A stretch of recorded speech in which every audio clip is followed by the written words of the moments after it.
اللہ پر یقین رکھنے والے ایک حاکم صاحب کی کہانی۔ ایک حاکم صاحب ہوا کرتے تھے جو بہت ہی نیک دل اور دیندار تھے، جن کا دوا خانہ ایک پرانی عمارت میں تھا۔ حاکم صاحب روز اپنے دوا خانے جانے سے پہلے اپنی بیوی سے کہتے کہ جس چیز کی ضرورت تم کو آج ہے وہ تم ایک کاغذ پر لکھ کر دے دو، تو ان کی بیوی لکھ کر دے دیتی۔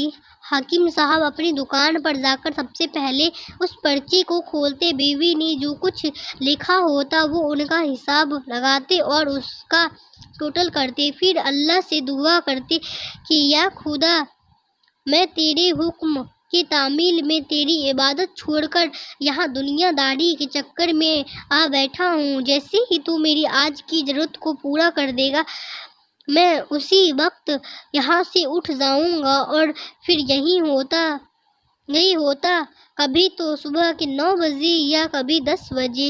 حاکم صاحب اپنے مریضوں سے فارغ ہو کر اپنے گھر چلے جاتے۔ ایک دن حاکم صاحب نے اپنی دکان کھولی اور رقم کا حساب لگانے کے لیے پرچی کھولی تو وہ پرچی کو دیکھتے ہی رہ گئے۔ ایک لمحے کے لیے تو ان کا دماغ گھوم گیا تھا، ان کو اپنی آنکھوں پر وشواس نہیں ہو رہا تھا، لیکن جلد ہی انہوں نے اپنے آپ پر قابو پا لیا۔ اس پرچی پر آٹے دال کے علاوہ ان کی بیوی نے لکھا ہوا تھا بیٹی کے دہیج کا سامان۔ حاکم صاحب کچھ دیر سوچتے رہے، پھر سب چیزوں کی قیمت لکھنے کے بعد دہیج کے سامان کے سامنے لکھ دیا کہ یہ خدا کا کام ہے اور خدا ہی جانے۔ پھر وہ اپنے کام میں لگ گئے۔ 1-2 مریض آئے تھے جن کو حاکم صاحب نے دوا دے دیا۔ اسی وقت ان کی دکان کے سامنے ایک بڑی کار آ کر رکی، لیکن کار کے آنے یا کار کے اندر کون ہے ان کو حاکم صاحب نے کوئی توجہ نہیں دی، کیونکہ کئی کار والے بھی حاکم صاحب کے پاس اپنا علاج کروانے آتے رہتے تھے۔ یہ سب روز کا کام تھا۔ جب سارے مریض اپنی دوا لے کر چلے گئے تو کار والے صاحب کار سے باہر نکلے، حاکم صاحب کو سلام کیے اور جا کر ان کی دکان میں بیٹھ گئے۔ تو حاکم صاحب نے کہا کہ اگر آپ کو کوئی دوا لینی ہے تو یہاں اسٹول پر آ کر بیٹھ جائیں تاکہ میں آپ کو چیک کر سکوں، اور اگر آپ کو کسی اور مریض کی دوا لے کر جانی ہے تو آپ اس مریض کی حالت بتا دیں۔ پھر وہ صاحب بولے کہ حاکم صاحب، مجھے لگتا ہے کہ آپ نے مجھے پہچانا نہیں، لیکن بھلا آپ مجھے پہچان بھی کیسے سکتے ہیں، کیونکہ میں آپ سے 15 سال بعد مل رہا ہوں۔ اپنی پہچان کے لیے میں آپ کو اپنی پوری ملاقات کے بارے میں بتاتا ہوں۔ جب میں پہلی مرتبہ یہاں پر آیا تھا تو میں یہاں خود نہیں آیا تھا، بلکہ مجھے یہاں خدا نے بھیجا تھا، کیونکہ خدا کو مجھ پر رحم آ گیا تھا اور وہ میرا گھر آباد کرنا چاہتا تھا۔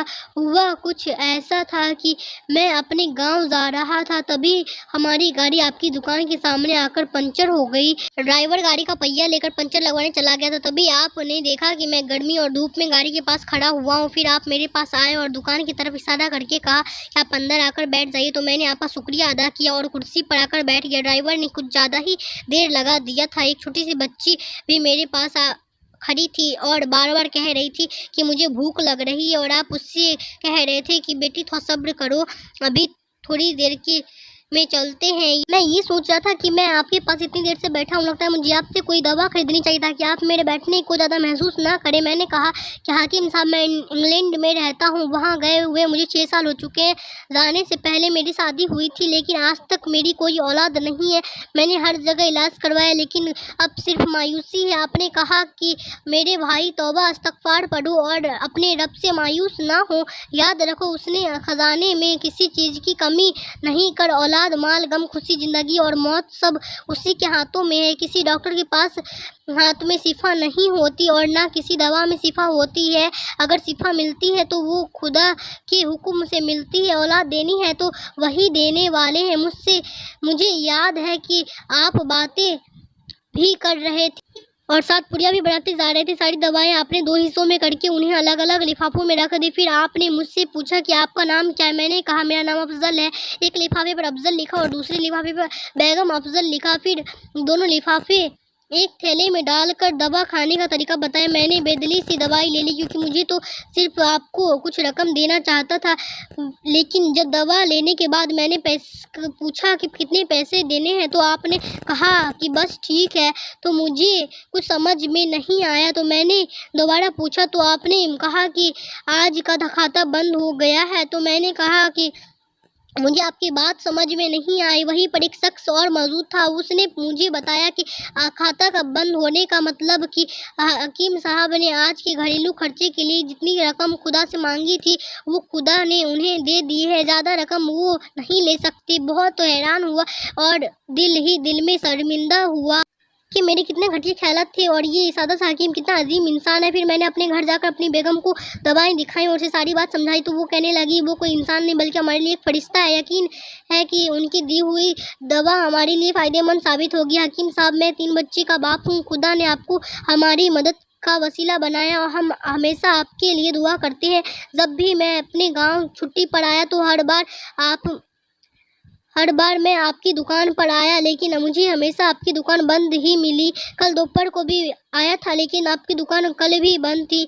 वहीं एक आदमी खड़ा था। उसने कहा कि अगर आपको हकीम साहब से मिलना है तो आप सुबह 9 बजे आ जाए, वरना उनसे मिलना मुश्किल है। इसलिए मैं आज आपसे मिलने सुबह सुबह आया हूँ। 15 साल पहले मैंने आपकी दुकान में आपकी छोटी बेटी देखी तो मैंने बताया था कि उसे देखकर मुझे मेरी भांजी याद आ रही है। मेरी भांजी की शादी इस महीने में ही होने वाली थी। उसकी शादी का सारा खर्च मैंने अपने ज़िम्मे लिया था। मैंने उसे पैसे भिजवाए थे कि वो अपनी मर्जी की चीज़ें खरीद ले।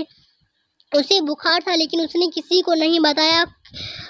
वो बुखार की दवाइयाँ खाती रही और घूमती रही। फिर एक दिन वो बाजार में बेहोश होकर गिर गई। अस्पताल ले जाने के बाद पता चला कि उसे बहुत तेज़ बुखार है और वो बेहोशी की हालत में इस दुनिया को छोड़कर चली गई। उसके इंतकाल होने के बाद न जाने क्यों मुझे मेरी बीवी को आपकी बेटी का ख्याल आया। हमने ये फैसला किया है कि हम दहेज का सारा सामान आपकी बेटी के लिए पहुंचा देंगे और अगर शादी जल्द हो गई तो सारा इंतज़ाम खुद ही करेंगे और अगर अभी भी कुछ वक्त हुआ तो नगद रकम पहुंचा देंगे। मेरी आपसे यही गुजारिश है कि आप इन सब के लिए मुझे मना नहीं करेंगे। ये सुनकर हकीम साहब हैरान और परेशान थे और फिर बोले, अफजल साहब, आप जो कुछ कह रहे हैं मुझे तो यकीन नहीं हो रहा। मैंने आज सुबह बीवी के हाथ से लिखी हुई पर्ची देखी तो घर के खाने पीने के सामान के साथ बेटी के दहेज का सामान लाने को लिखा हुआ था और आप खुद देख ले कि पर्ची पर क्या लिखा हुआ है। ये कहकर हाकिम साहब ने पर्ची अफजल साहब को थमा दी। अफजल साहब ने जब पर्ची देखी तो वो खुद हैरान रह गए। उस पर लिखा हुआ था, ये खुदा का काम है, खुदा ही जाने। हाकिम साहब ने कहा कि अफजल साहब, यकीन मानिए जो अभी मेरी बीवी ने पर्ची में लिखी है वो आज तक ऐसा नहीं हुआ कि उन सब चीज़ों को लाने का बंदोबस्त नहीं हुआ। आपकी भांजी की वफ़ात का मुझे बहुत अफसोस है, लेकिन मैं उस पाक रब की कुदरत पर हैरान हूँ कि जो क्या क्या मौजिज़े दिखाता है।